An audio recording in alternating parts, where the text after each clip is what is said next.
Ramaya Ramabhadraya Ramachandraya Vedase Raghunathaya Nathaya Sitaya Patiye Namaha. In this section, we are going to do the overview of Bala Khand. That is the first canto of Valmiki Ramayana.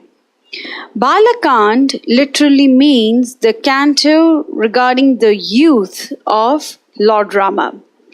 It starts with the birth of the Lord and continues till the marriage of Sita and Rama. This canto consists of 77 chapters and over 2,000 verses. This canto can be split into 6 different topics. From chapters 1 to 4, we are going to learn the composition of Valmiki Ramayana. Over here, primarily, we will see how sage Narada and Lord Brahma inspire sage Valmiki to compose Ramayana. Valmiki does so, and he teaches Valmiki Ramayana to his prime disciples Kusha and Lava, and Kusha and Lava sing Ramayana in front of Lord Ram. Now we will go on to the next section. From chapters 5 to 18, we will see the birth of Lord Rama. In this section, we will see the glories of Ayodhya, of King Dashratha, Dashratha's ministers, and how the king yearned to have Rama as his son. He approaches Rishishringa Muni, and Rishishringa helps conduct the Ashwamedha Yajna and the Putra Kameshti Yajna. At this time, the Devatas approach Lord Vishnu and request him to end the tyranny of the demon king Ravana.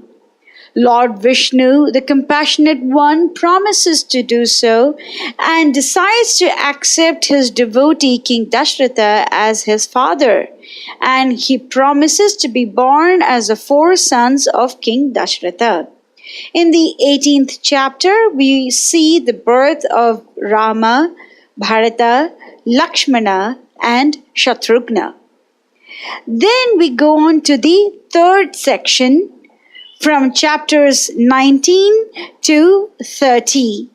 This section is called Sage Vishwamitra's Yajna. Sage Vishwamitra arrives at the palace of King Dashratha and requests his help in destroying the Rakshasas that torment his sacrifice. Rama and Lakshmana go with the sage. Sage Vishwamitra lets them know the background of Tataka, the demoness. Lord Rama kills Tataka. Then Vishwamitra gives a whole lot of weapons to Rama. Vishwamitra talks about Vamana and Bali.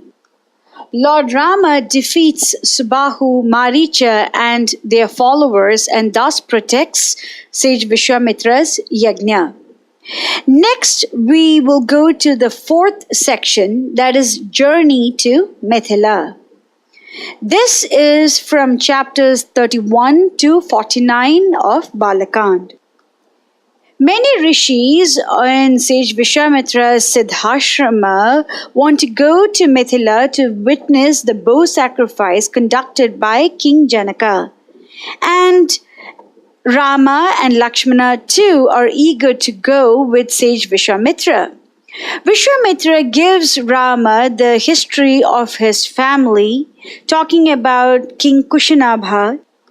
He also talks about mothers Ganga and Uma, Uma's curse, the birth of Lord Kartikeya, King Sagara's sacrifice, how Amshuman, King Sagara's grandson, retrieves a sacrificial horse from the ashrama of Lord Kapila, how Bhagiratha's penance helps in the descent of Ganga, how the churning of the ocean took place, and how the Maruts were born.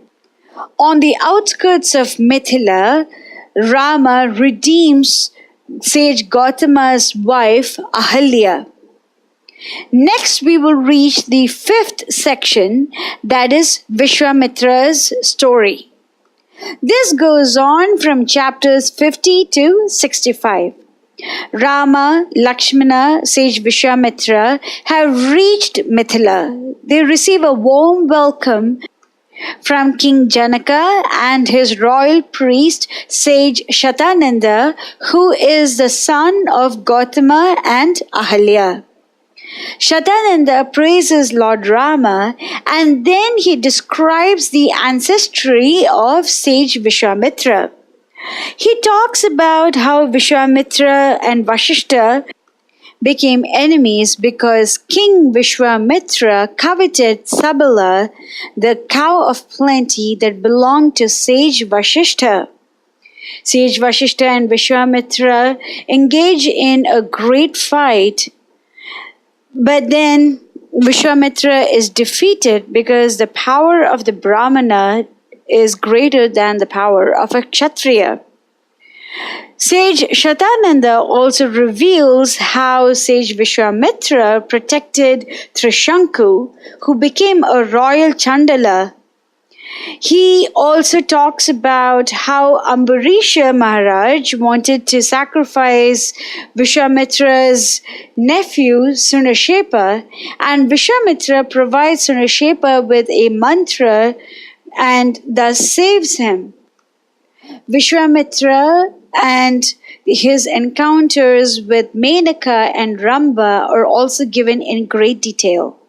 Thus, sage Shatananda describes the journey of King Vishwamitra from a king to Rajarishi to Rishi to Maharishi to Brahma Rishi. Then we reach the final section of Bala Khand, that is from chapter 66 to 77.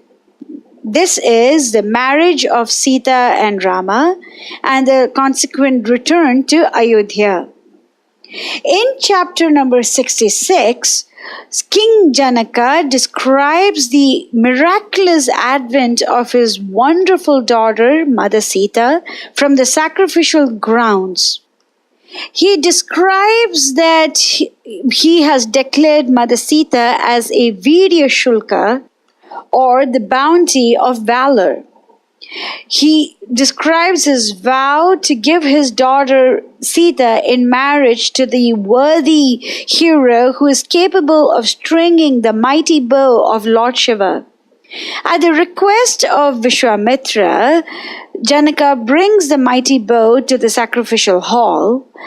Lord Rama brandishes the bow and picks it up and breaks it without any effort at all. The worlds rejoice as this is the harbinger of marriage between Rama and Sita. At the advice of sage Vishwamitra, King Janaka sends royal messengers to King Dashratha of Ayodhya, inviting him to come to Mithila to sanctify the marriage between Rama and Sita. King Dashratha, Bharata, Shatrughna, along with their ministers and priests headed by sage Vashishta and Vamdeva, Jabali, Kashyapa, head over to Mithila in a very joyous procession. Sage Vashishta describes the royal lineage of Lord Rama and requests that Janaka's two daughters, Sita and Urmila, marry Rama and Lakshmana. King Janaka's younger brother Kushadvaja has two daughters, Mandavi and Shrutikirti, and Vishwamitra requests the hand of Mandavi for Bharata and Shrutikirti for Shatrughna. Janaka agrees to this with great delight. Many purificatory practices were conducted to protect the brothers and the sisters. For example, King Dashratha donated multiple cows for his sons. On a very auspicious day, Lord Rama gets married to Mother Sita, Bharata to Mandavi, Lakshmana to Urmila, and Shatrughna to Shrutikirti. Then all of them return to Ayodhya in a very joyous procession. At that time, Parashurama, or Rama with the axe, is very infuriated that his beloved Lord Shiva's bow has been broken. Therefore, he appears in front of the marriage procession and threatens to destroy Rama. Rama, seeing the fear in his father's eyes, confronts Parashurama. Parashurama asks Rama to wield the bow of Lord Vishnu, which would prove to the world who he is. He also asks Rama to take the mighty arrow and destroy the worlds that he has gotten out of his tapasya, or strength of austerity. Rama does so, and Parashurama returns to his mountain Mahendra. Then, with great delight, Rama and his brothers and their wives and the entire royal procession return to Ayodhya. The last part of this last chapter of Bala Khand describes how loving Rama and Sita are to each other.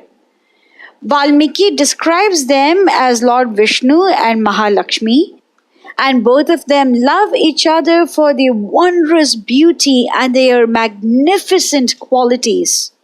Thus, 12 very happy years pass by. This concludes Bala Khand. Bala Khand is a very innocent and is very youthful. Valmiki does not go into great detail about his childhood Kishora Avastha pastimes, and he talks directly from when Rama was 13 years old till he is 25. After he turns 25, he goes off into the forest, which we will see in the next canto. But this canto does not talk about his childhood games or childhood pastimes. They are just from his age of 13 till 25. We will see Rama as a very inquisitive, very polite, very curious person who wants to know a lot of detail, who loves listening to stories. And we see him predominantly as an ideal son and an ideal disciple. He's an ideal son because he was willing to go into the forests with sage Vishwamitra to protect his father's word to the sage that he will do whatever it takes to protect the yajna of the sage. We see him as an ideal disciple because even though the Kshatriyas have this duty of not killing women, Rama happily kills Tatika because Vishwamitra has asked him to do so. And Vishwamitra asks him to kill Tatika to protect the Varnashrama dharma, to protect the cows and the brahmanas, and to ensure that Rama fulfills his duty as a prince that protects his subjects. So the Lord is so merciful that he accepts his devotees as his father as well as his guru. So therefore, the Vatsalya Bhava is very predominant in the Bala Khand section of Valmiki Ramayana. Vatsalya Bhava is the mellow in which a devotee wants to protect the Lord and treat him as if he is their own son or disciple or someone who needs protection. And the Lord is very kind. That's the reason why he accepts the weapons that sage Vishwamitra wants to give him. He accepts the mantras that Vishwamitra gives him. He is so dutiful in how he serves Vishwamitra as his guru and how he serves King Dashratha as his father. So this is Bala Khand in a gist. And we will see the nuances of Bala Khand in greater detail when we go through every single chapter and every single verse. Mangalam Koshalendraya Mahaniya Gunabdiye Chakravarti Dhanurjaya Sarva Bhaumaya Mangalam.